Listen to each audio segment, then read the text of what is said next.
Hello guys, it's me Maris and welcome back to my channel. So for today, gagawa na naman tayo ng bagong makeup tutorial. Pero bago ang lahat, bago ating simulan, gusto ko sanang mag-thank you sa lahat ng nanood ng previous video ko na Buwan ng Wika Special, yung gandang Pilipina or Filipina makeup look. Thank you so much sa lahat ng nag-watch nun, sa lahat na nag-comment, sa lahat na nag-like. So, ito actually ang ikalawang yugto ng ating Buwan ng Wika Special. Napansin ko dun sa previous video ko na wala akong gaanong, or actually meron naman, pero nagulat lang ako dahil hindi ako masyadong gumamit ng local product. Mainly because wala akong local product talaga masyado sa makeup stash ko. So, ang ginawa ko, nag-research ako ng okay na mga local makeup brand, yung mabibili talaga sa Watsons, and gusto kong mag-come up ng isang easy makeup look using only local products. So if you wanted to know kung ano-ano yung mga products na yun na mga ginamit ko na mabibili lang sa Watsons and proudly made in the Philippines, just keep on watching.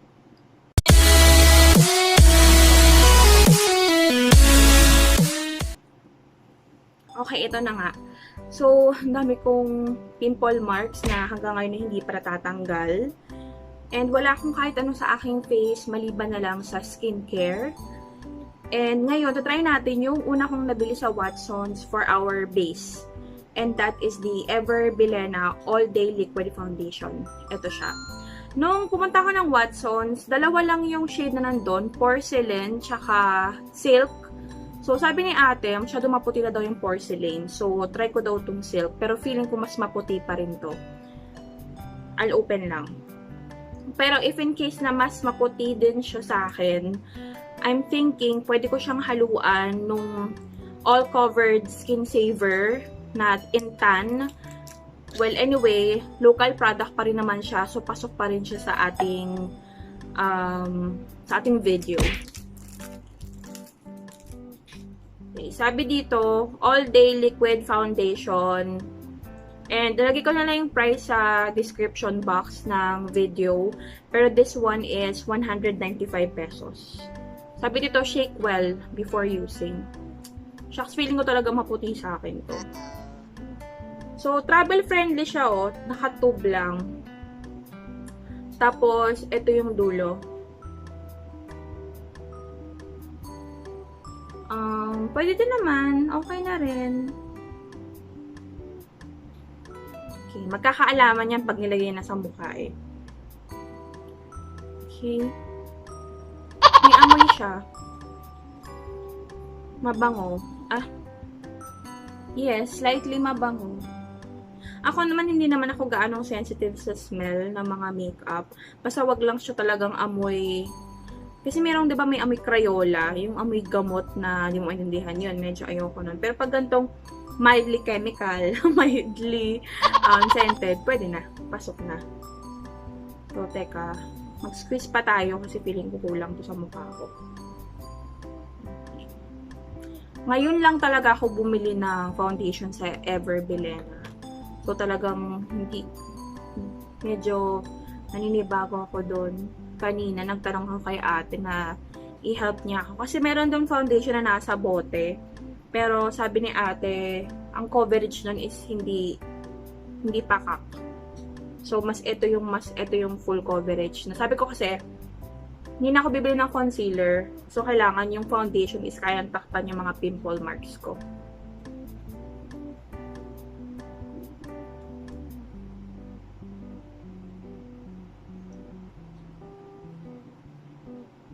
Okay.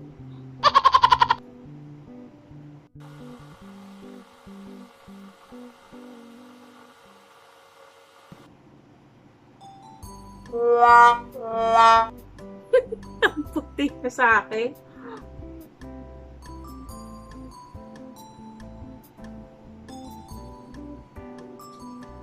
Or maputi dahil may lighting lang. Teka. Wait, guys. Okay. Ang puti, no? Okay, yan. Di bale, daanan na natin sa bronzer na lang.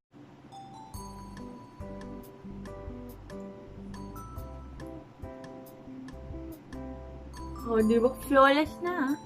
Flawless. Natakpan ba niya?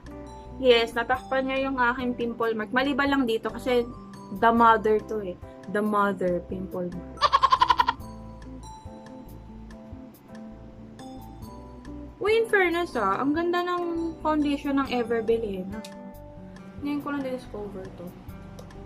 Maganda siya sa ngayon pagkalagay, pero tignan natin mamaya kapag nag-oil up na to eh. Powderan natin siya.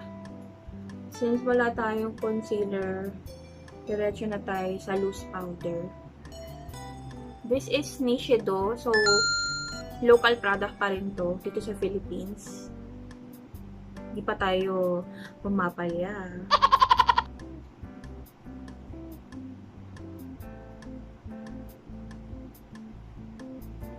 Okay. And next natin, syempre, habang nagbe-bake tayo ng ating mukha, ay ang ating kilay. Local product pa din tayo. Syempre, ang favorite ko ngayon, ang Vice Ganda. Or, sorry, hindi pa Vice Ganda. Vice Cosmetics Gandoll Eyebrow Kit.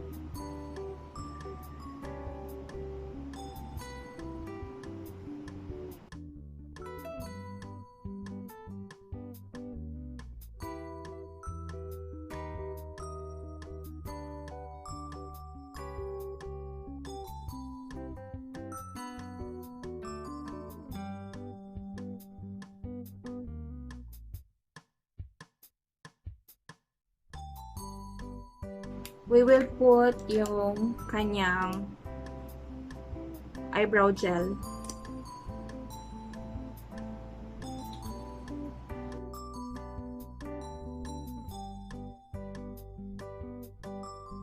Natin is yung ating mata. So, syempre, local product pa din tayo. Bumili ako sa EB Advanced Eyeconic 6 Shades Eyeshadow Palette. Teka, tanggalin ko siya sa box. This is 175 pesos. Okay, ito siya matanggal.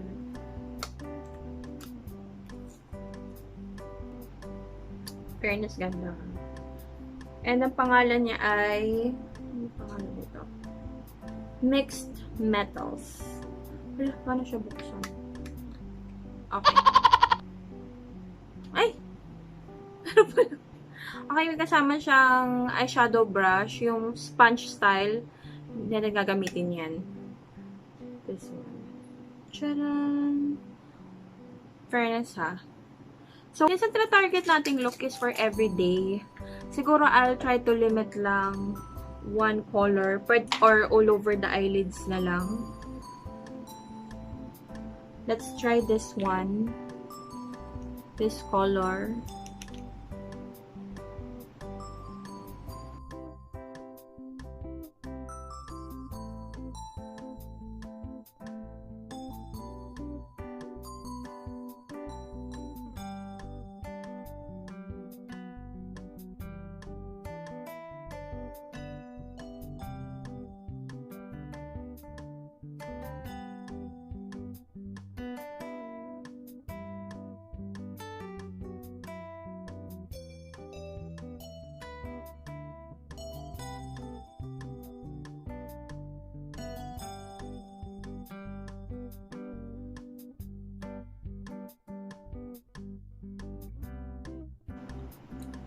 And our next is our contour. Nakalimutan ko yung kanina nang nag-skip tayo. Ang contour ko, syempre, yung favorite kong Bobbie Cosmetics na Insta Runway Ready Contour Kit. Andito na yung, hindi ko mapakita ng bukas kasi basag na yung isa eh. Highlighter, bronzer, blush, and contour. Andito na lahat. Pero ang ginagamit ko sa pang-contour ko, hindi ito. Kasi parang medyo kulay putik siya eh. So, ang ginagamit ko is yung bronzer.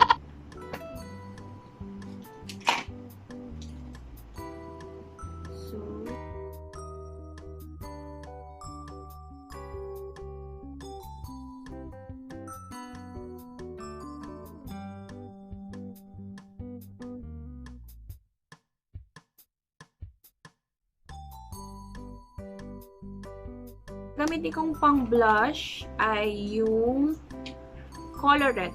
So, local product yan. Colourette Beachy or Colourette Coloursnap in the shade Beachy.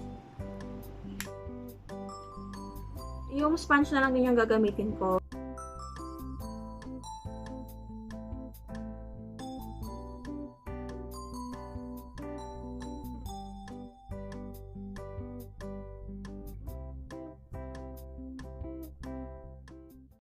And then next, we will put eyeliner.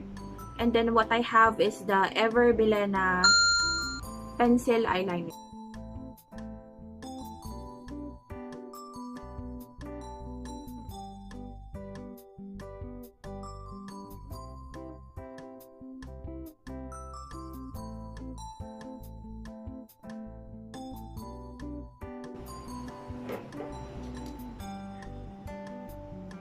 Hindi na tayo magmamaskara kasi ano lang ang ating gustong i-achieve. Very, very simple makeup look.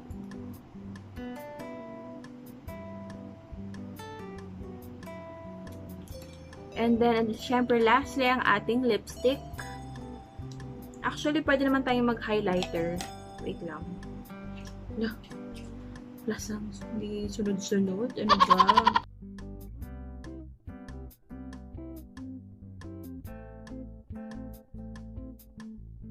Siyempre, panghuli ang ating lipstick. So, pinag-iisipan ko kung gagamitin ko yung binili ko sa Bilena na liquid lipstick in Shenas. Pero, if you guys are wondering, naka-sale pa rin to, 99 pesos. This is, regular price is 185, tapos naka-sale siya 99 pesos na lang. Kasi parang hindi, ito kasi yung swatch niya, parang hindi siya bagay sa eye makeup look natin. So, I would go pa din sa Colourette Beachy. So, kasi may pagka-brown tone to. Para medyo bumagay. And very natural lang.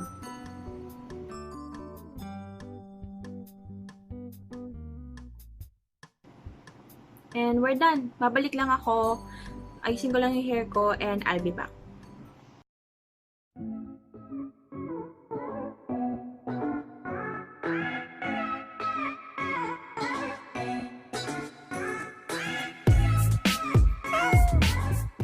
That's it guys, and I hope na naitawid natin ang makeup tutorial na to.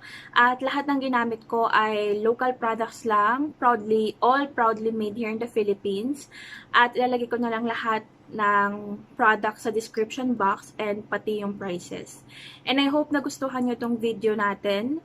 And if may mga videos kayo na gusto nyong gawin ko, please comment down kung ano yung mga request nyong makeup tutorials and makeup looks. At kung ano din yung mga products na gusto nyong reviewin ko. And also, if you enjoyed this and wanted to recreate this look, just click the like button. And if hindi pa kayo nakaka-subscribe, subscribe na kayo sa aking channel. And I hope to see you on my next video. Bye! Mwah!